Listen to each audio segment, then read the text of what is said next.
spite of heavy losses, both in terms of manpower and territory, a successful uprising from Massilian partisans and ex-soldiers within the recently occupied Sievish regions has brought the colonial legions northward once more in an effort to reinforce the rebels. Sievish conscripts are soon ousted from Messian towns as the regular armed forces of both Messia and Veli link up with the resistance units.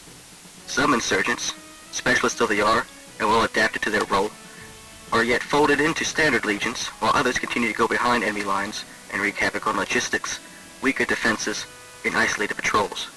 Another war is soon to begin as Messian forces push northward towards Callahan's Passage for the 47th time in recent history. Expecting a colonial assault from the south, Sievish towns are hastily fortified and civilian factories are hijacked from military production. With the Legion and Wardens being in favor of scorched earth tactics, citizens on both sides of the border flee to refugee camps and city-states further from the expected conflict zones.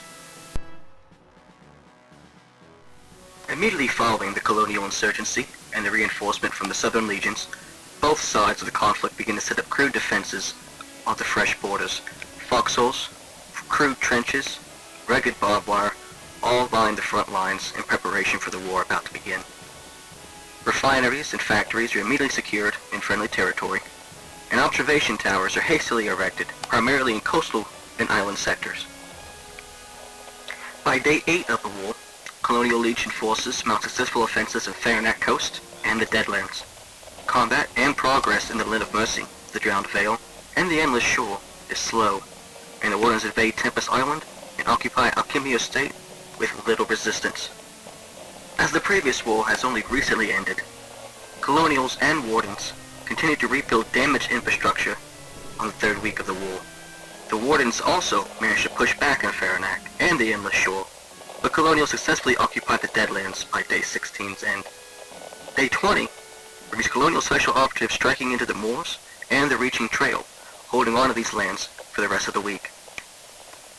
However, on day 25, the Wardens managed to launch a counter-offensive in the Fairnack Coast and the Land of Mercy.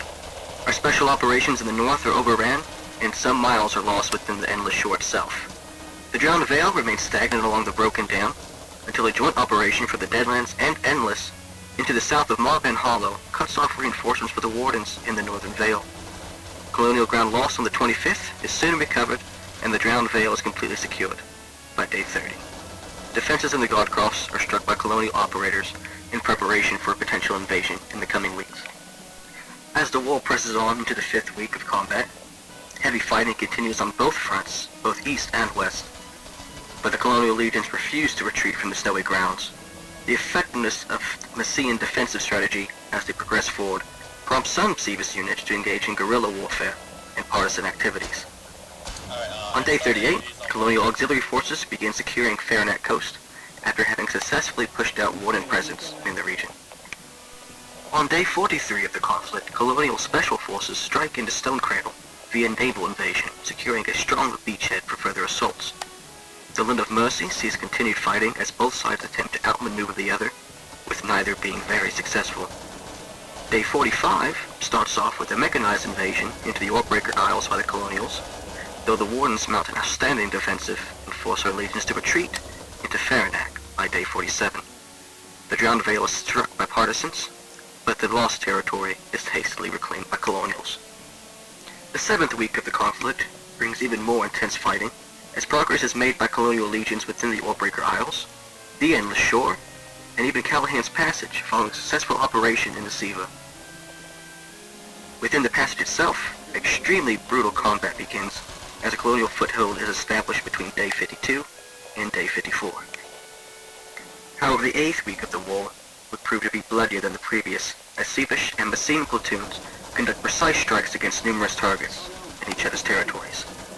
Colonial forces quickly occupy more territory within the Orbreakers and Stone Cradle between day 56 and day 59.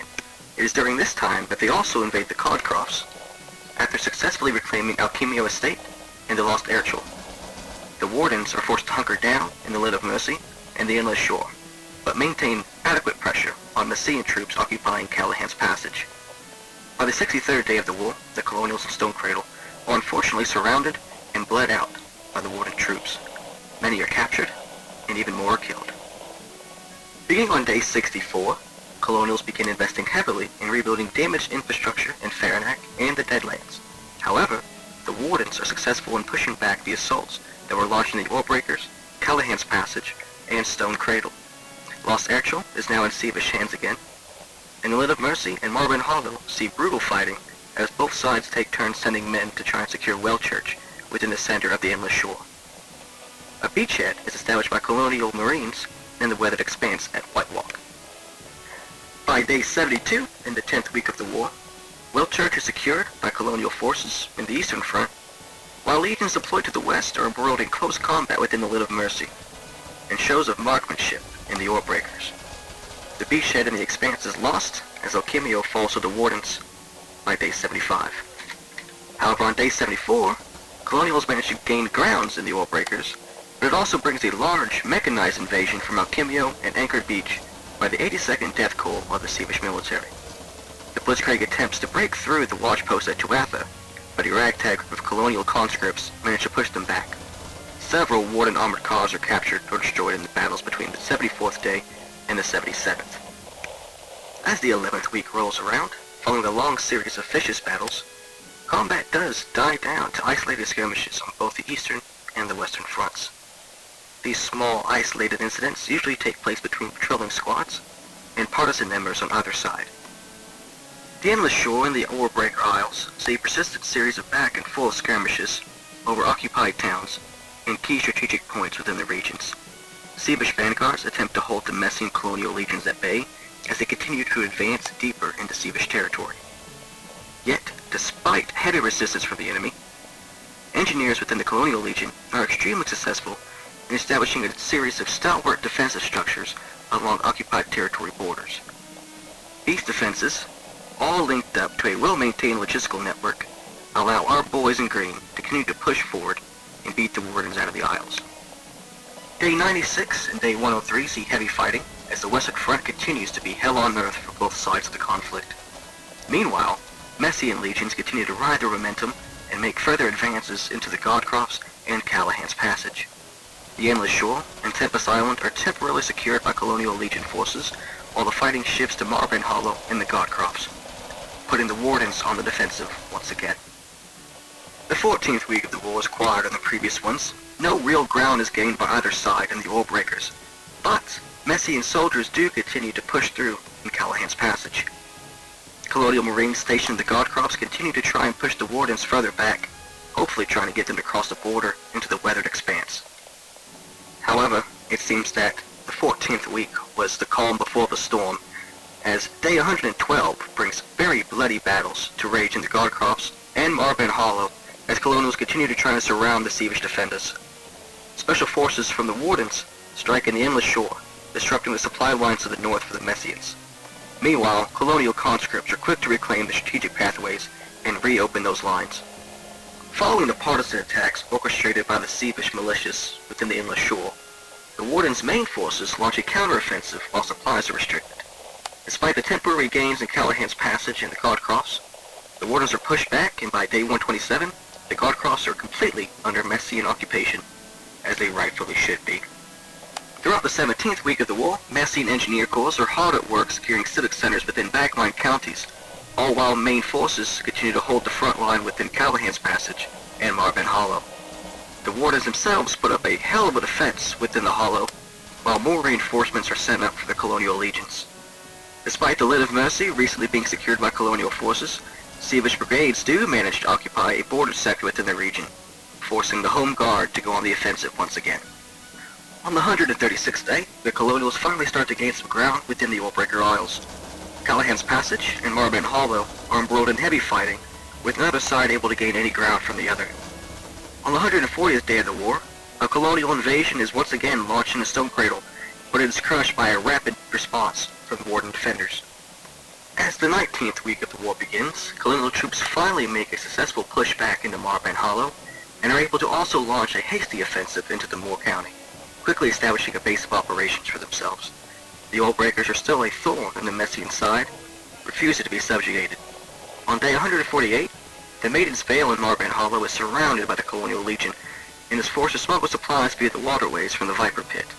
The Sage of the Vale, which would be a brutal, brutal series of fights, would last until day 162 of the war, when the Wardens were finally able to get reinforced and break out.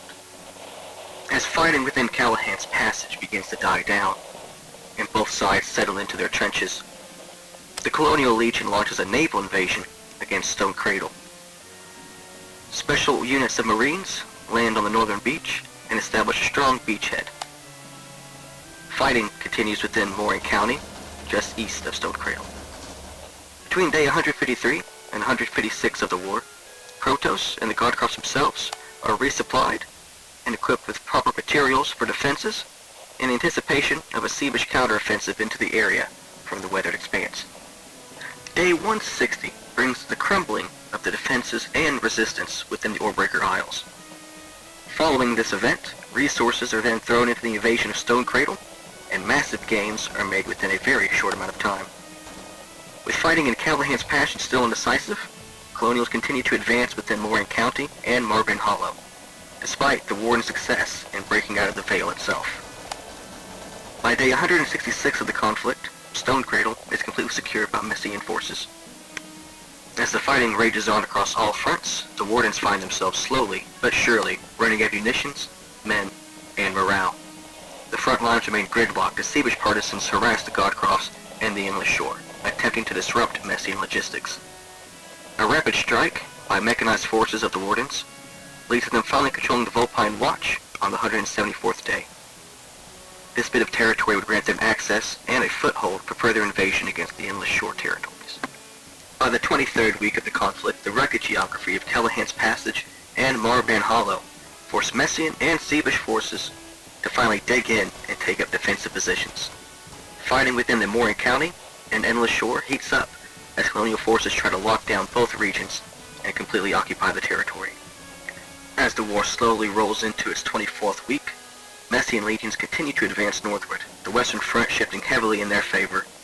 More blood is lost than ground gained, however, but the Wardens are closer to surrender with every passing day. As the war approaches its 200th day, a colonial naval invasion is launched against the weathered expanse, but the Marines are unfortunately pushed back to the sea. However, the Orbreaker Isles are finally secured by Messian troops, but the Endless Shore and Mooring County remain hot zones within the conflict. Little to no ground is gained by either side, but gallons of blood are spilt. In the 26th week, the Colonial Corps of Engineers moves further north to develop recently secured infrastructure within Mooring County, Stone Cradle, and Callahan's Passage. On the 205th day, the moles are completely under colonial occupation, and the heavily mechanized offensive is launched northward through the passage. Starting to see the writing on the wall, Seabish commanders order their units to launch a continent-wide counterattack against colonial positions north of Callahan's Passage. However, despite the pushback, colonial logistics and Messian fortitude permit the colonial forces to hold on to their territory, allowing the Seabish militias to only regain small, unimportant sectors. Despite our ability to recuperate and our preparation to do a counterattack of our own, colonial marines and engineers are unfortunately halted in their endeavor to invade the weathered expanse. Unable to maintain a beachhead long enough for supplies to reach, the attempts have been called off permanently. As the war winds down, Marban Hollow is finally secured, and a tank division out of Wellchurch moves to recapture Vulpine Watch and Dannon Ridge within the Endless Shore. On the 219th day of the conflict, colonial troops finally push into the reaching trail and attempt to cut off the Wardens down in Callahan's Passage. As this is taking place, colonial engineers rebuild the Civic Center at Ogmera within the Mooring County and secure control of the northwestern regions. Before the colonials could push into the Viper Pit and the weathered expanse to finally annex the entirety of Siva, insurgents further south began to attack recently acquired property, inciting rebellion amongst the northern populace. Unfortunately, this means our forces must turn around and attempt to re-establish order by ousting the Seabish partisans from their hideouts. Sadly, this also means that the remaining Wardens in the pit and the expanse will be able to recover their losses and attempt to push south to support the terrorist cells. It seems that the wars